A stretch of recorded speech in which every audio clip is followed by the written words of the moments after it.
शब्दांवर इतकं नितांत प्रेम केलं की एकाही गाण्यात शब्दांना साधं खर्चटूही दिलं नाहीत. स्वरांच्या मखमालीत त्या मोत्यांना कुरवाळत सांभाळत अगदी अलगद बसवलं.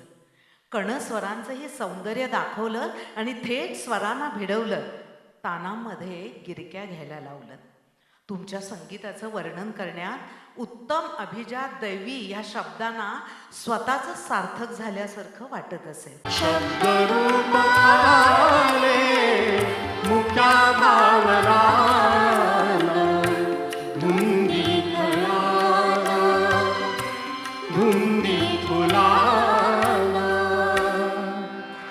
झेप घेऊन पाखरू चालले रे आज प्रीतीला पंख हे लाभले रे झेप घेऊन पाखरू चालले रे